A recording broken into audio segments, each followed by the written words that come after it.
నమస్తే న్యూస్ 24 తెలుగుకు స్వాగతం. నా పేరు యామిని. ముందుగా వార్తల్లోని ముఖ్యాంశాలు ఇప్పుడు చూద్దాం. పెదకూరుపాడు మండలంలోని జలాపురం గ్రామానికి చెందిన రైతు పువ్వాడ సాంబశివరావు ఆయన సతీమణి దాత్రిదేవి తమ పొలానికి వేసిన ఫెన్సింగ్ రాళ్లను సరిపుడి రామారావు అనే వ్యక్తి తొలగించారని ఆరోపించారు. అన్ని డాక్యుమెంట్స్ తమ వద్ద ఉంటే పొలం ఆక్రమణ అనే కథనం పేపర్లో ఇచ్చారని, వాస్తవంగా రామారావు చెప్పినవన్నీ అవాస్తవాలని ఆమె పేర్కొన్నారు. పొలానికి సంబంధించిన ఒరిజినల్ డాక్యుమెంట్స్ తమ వద్ద ఉంటే సరిపుడి రామారావు పొలం ఎట్లా అవుతుందని ప్రశ్నించారు. ఆ పొలం గురించి తమని సరిపుడి రామారావు గత 5 సంవత్సరాలుగా ఇబ్బందులకు గురిచేస్తున్నారని ఆమె అన్నారు. తమ పొలానికి ఉన్న రాళ్లను పీకివేసిన రామారావుపై అధికారులు శాఖాపరమైన చర్యలు తీసుకోవాలని పువ్వాడ సాంబశివరావు దంపతులు కోరారు. గతంలో వైసీపీ మాజీ ఎమ్మెల్యే శంకర్రావు పక్కన చేరి సరిపుడి రామారావు తమని ఎంతో ఇబ్బందికి గురిచేశారని అన్నారు. ప్రస్తుత ఎమ్మెల్యే భాష్యం ప్రవీణ్ దృష్టికి విషయం తీసుకువెళ్లగా వాస్తవాన్ని తెలుసుకున్న ఆయన తమకు మంచి చేస్తూ ఉండడంతో తమపై ఇంకా కక్ష కట్టి చంపుతారని బెదిరిస్తున్నారని పువ్వాడ సాంబశివరావు దంపతులు అన్నారు. పువ్వాడ సాంబశివరావు వాస్తవంగా హార్ట్ పేషెంట్ అని, ఈ గొడవలతో ఆయనకు ఏ స్థితికి చేరుకుంటారో అని ఆయన సతీమణి ఆందోళన వ్యక్తం చేశారు. ఉన్నతాధికారులు స్పందించి తమకు న్యాయం చేయాలని కోరారు. హలో, నా పేరు పువ్వాడ దాత్రీదేవి అండి. నా భర్త పేరు సాంబశివరావు. మాది జలాలపురం అండి.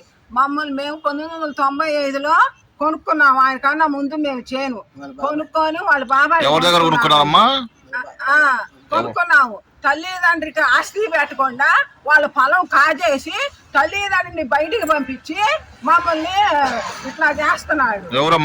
సరిపూడి రామారావు వాళ్ళ తల్లికి తండ్రికి కూడు పెట్టకుండా చెప్పాలి. తల్లి తండ్రికి పొలం వాళ్ళది కాజేసి తర్వాత మాది ఆ చేను. నేను 4 సంవత్సరాల నుంచి మమ్మల్ని మోసం చేస్తున్నాడు వాడు. నమ్మూరు శంకర్రావుకి ఇదిగో అదిగోని ఫోన్ నక్కటం, ఎంఆర్ఓ వాళ్ళకి ఉండకుండా కుక్క బుద్ధిలాగా బయటికి పోయేవాడు. ఆ చేను నాది, రమ్మను ఎవడరా నువ్వు నా చేనులోకి రావటానికి రా, దమ్ముంటే రా. పొద్దున పోలీసులు వస్తే ఆపట్ట బర్రని దారిపోయాడు. ఎంఆర్ఓ వాళ్ళొస్తే ఇక్కడ ఉంటాడా అటు పోతాడు. ఏం బుద్ధి, కుక్క బుద్ధి అడుక్కునే తినేవాడు, లంచా ఆడుకోవాడు. రమ్మని చేలకు దమ్ముంటే రమ్మని చూసుకుంటా. ఇప్పుడు ఎమ్మెల్యే గారు ప్రవీణ్ గారు మాకు సహాయం చేశారు. మా ఎందుండి ఆ దేవుడు అన్ని రోజులు మనీ కావురా, కొన్ని రోజులే మనకి దేవుడు చూపిస్తాడు. నిన్న ఎప్పుడైనా పాపం పండించడానికి చూడక చాలా చాలా అందరినీ పర్సనల్ నమ్ముకున్న అట్నే చేశావు, అందరు చేయాలి అట్నే చేశారు. చూడక నువ్వు రానా దమ్ముంటే చూసుకున్నావు. రానా చేలో పాతి పెట్టరా నన్ను. ఇవాళ రేపు చెప్తే రేపు 2 రోజులు అవుద్ది. నీ కాగితాలు ఉన్నాయి, ఒక్క కాగితం ఉందా? కోర్టుకు నువ్వు 4 సంవత్సరాల నుంచి మమ్మల్ని ఏడిపెడుతున్నావు. అందుకు పోయాం మేము కోర్టుకి. మా అబ్బాయి ఎక్కడో మస్కట్లో ఉన్నాడు.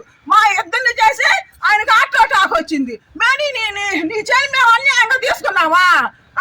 40 సెంట్లు జలాపంలో ఎట్టాన్ని పట్టుకొని వాడికి లంచం ఇచ్చి 49 సెంట్ని 40 సెంట్లు వేపించి వాడు చచ్చాడు. వాడికి పాపం బయట పడింది, వాడు చచ్చాడు.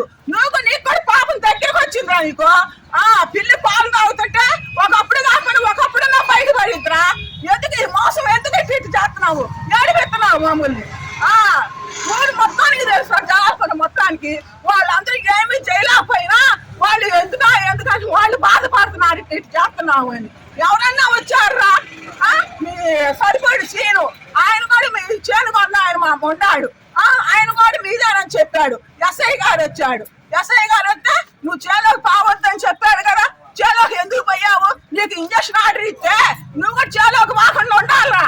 ఎందుకు పోయావు? మమ్మల్ని ఆట ఆడిస్తున్నావు, మేమిద్దరం ముసాళమయ్యా అనేగా మమ్మల్ని ఆట ఆడిస్తున్నావు. నువ్వు ఏది చెప్పురా, నువ్వు చెప్పి అన్ని కట్టిగా పెట్టాలు. నీకు కుక్క కుదిరా. రాళ్ళు ఎందుకు పీకావు? రాళ్ళు ఎందుకు పీకావు అని అడిగితే మమ్మల్ని కొడతావా? 2వ రోజు వచ్చి మేము పక్కన చేలో పడుకున్నాము. ఆ దోమలు గుట్టి వెళ్ళిపోయాము. కాలెట్టి పోసుకోవడానికి కూడా ఇబ్బంది అయ్యి. ఎందుకు నీకు ఇస్తా బుద్ధి? సరైన మగాడు అయితే నువ్వు చేలోకి రా. పొద్దున ఎస్ఐ గారు పోలీసులు అందరూ వచ్చారు. నువ్వు ఎందుకు రాలా చేలోకి చెప్పు? ఎందుకు పరిగెత్తుకొని పారిపోయావు? వచ్చి నుంచొని మాట్లాడచ్చురా. ఇప్పుడు మీ కాడ అన్ని పేపర్లు ఉన్నాయమ్మా? మా దగ్గర అన్ని పేపర్లు ఉన్నాయి. మేము కొనుక్కున్న పేపర్ ఉండయి. వాడి దగ్గర ఒక పేపర్ లేదు. మరి కంప్లైంట్ కోర్టులో అన్ని తప్పుడు అబద్ధాలు వేశాడు. ఆ కొడుకు ఆస్తి తండ్రికి పవర్ పట్ట రాసి పిల్లగాడైతే నువ్వు నీది కొడుకు అన్ని అబద్ధాలు ఆడి కొడుకు చల్లదు పవర్ పట్ట అని చెప్పి కేసులు వాయిదాలన్నీ పొడిగెత్తన్నాడు. 4 సంవత్సరాలైంది. మా జీవితం అయిపోయింది. వాయిదాలకి రాడు. ఆ వాయిదాకి ఇటు చేస్తున్నాడండి. మమ్మల్ని మోసం చేస్తున్నాడు.